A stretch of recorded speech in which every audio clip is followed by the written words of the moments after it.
Hello and welcome to the first episode of What a Fab Day. I am your host, Simon Mas. If you don't recall the introduction or you haven't listened to it, this is a podcast about the Beatles and their story, focusing on the events of any single day throughout the years, from the days of the Quarrymen to the final demise of the band. Today, we will focus on what happened on the 1st of January of each and every year. And we already have quite a key moment in the history of the Fabs. Any guess on what it might be? Anyway, since for some events it was not possible to find an exact date, this, and any first of the month episode, will also cover events happened throughout the month.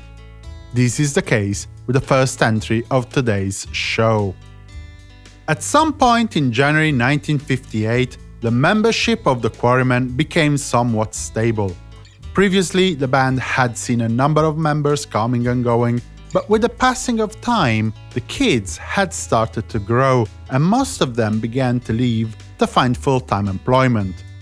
By the end of the month, the group included only 5 members: Len Gary on the tea-chest bass, Eric Griffiths on guitar, Colin Hanton on drums, John Lennon on guitar and voice, and Paul McCartney on guitar and voice. They were sometimes supplemented by John Lowe, nicknamed Duff, on piano, but Lowe was never considered to be a full member of the band, whatever that might entail in a teenage skiffle band. Let's move on 1 year to the 1st of January 1959.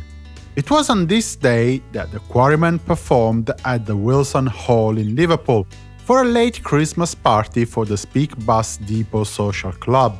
The gig had been arranged through Harry Harrison, George's father, who was the club's chairman. For the gig, the Quarrymen featured George Harrison, John Lennon and Paul McCartney on guitar and voice, and for the last time, Colin Hanton on drums. According to Hanton, as reported in Philip Norman's book Shout, the band was really good in the first half of the engagement. The lads played 6 songs, and the crowd was happy and cheering. In the interval, news came to them that the manager of the Pavilion Cinema was in the crowd and he was considering booking the band. They were ecstatic.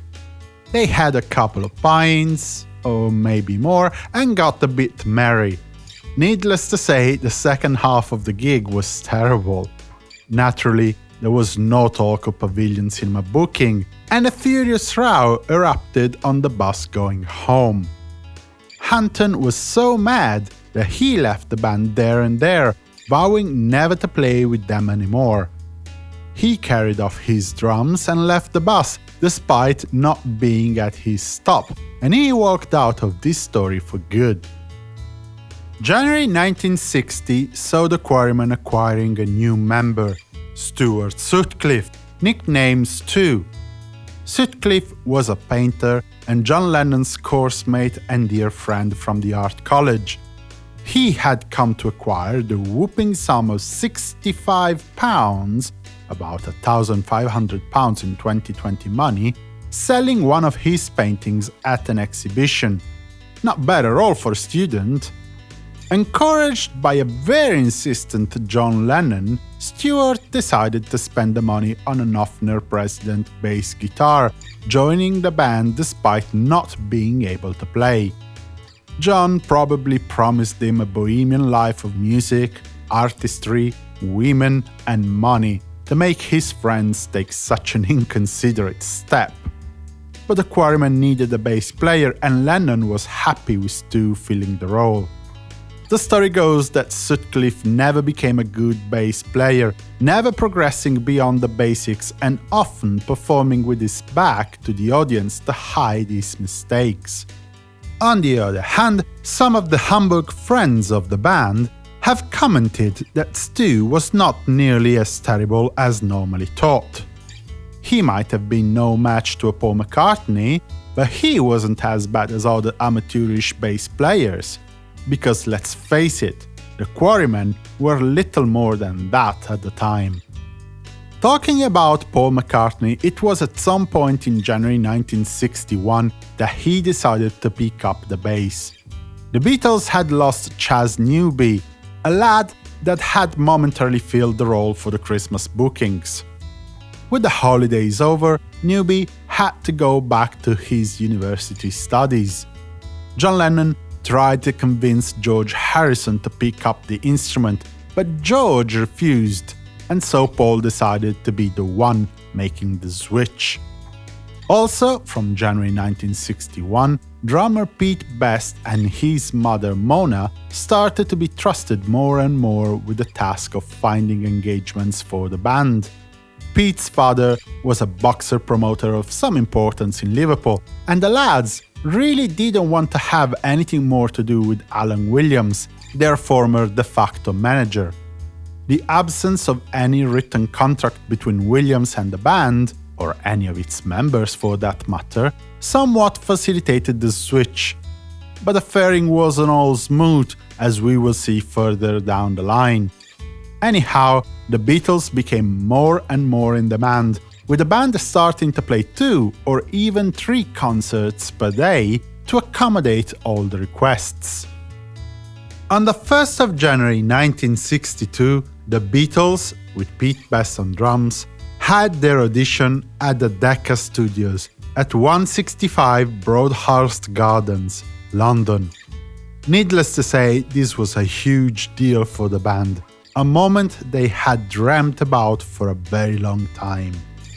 The lads arrived to the studios just before the 11 a.m. start, after an adventurous 10-hour journey in a van through the snowy roads of a cold English winter. The road manager Neil Aspinall even lost the way around Wolverhampton, making them fear the worst, but they still managed to arrive on time.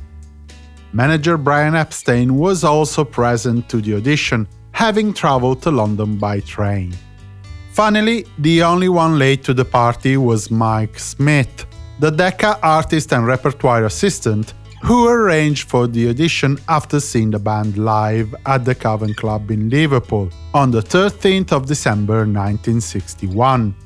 The lads were not pleased with the delay, and they were even less so when Smith, appalled at the sight of their battered amplifiers, further postponed the start of the recording session to convince the Beatles to use the unfamiliar studio equipment instead of their own.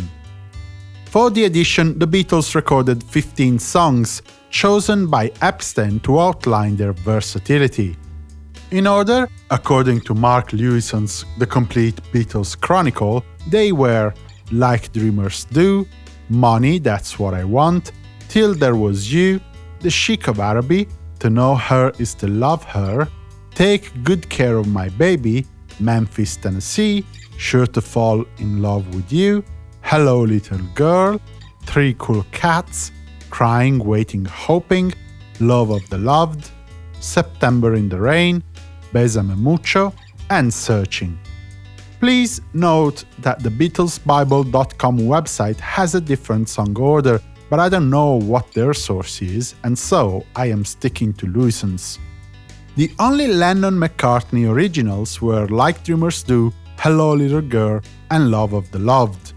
The recordings were probably all live in studio, all in one go, as if it was a live performance. 1 hour and the ordeal was over.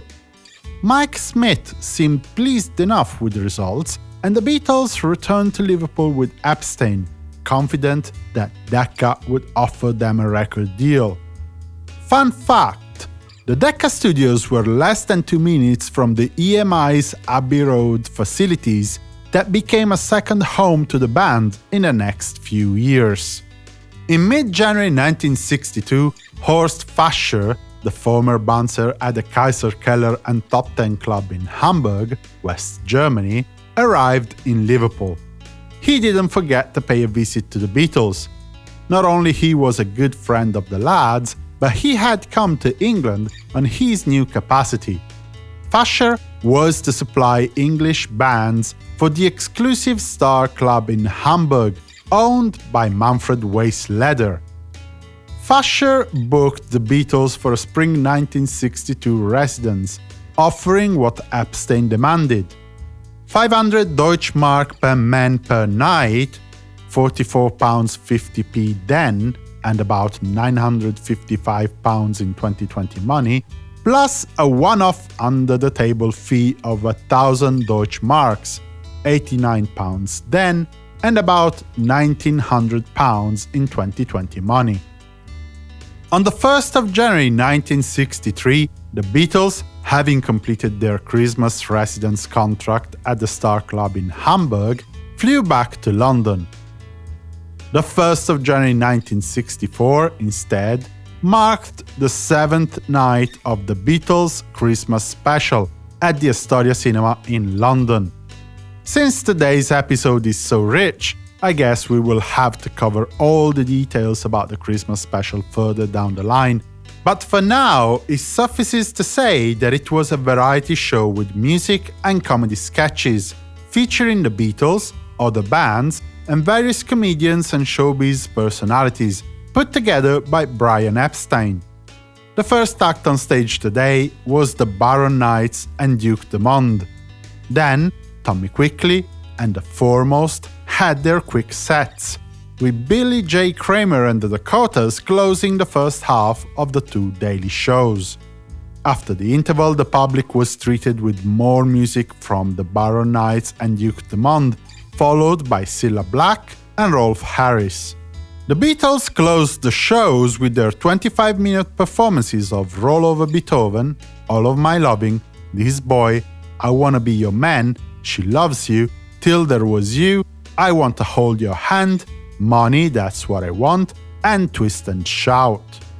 By the mid to late January 1964, After I Want to Hold Your Hand became #1 in their national singles sale charts, the American press joined the British media in the quest for Beatles coverage.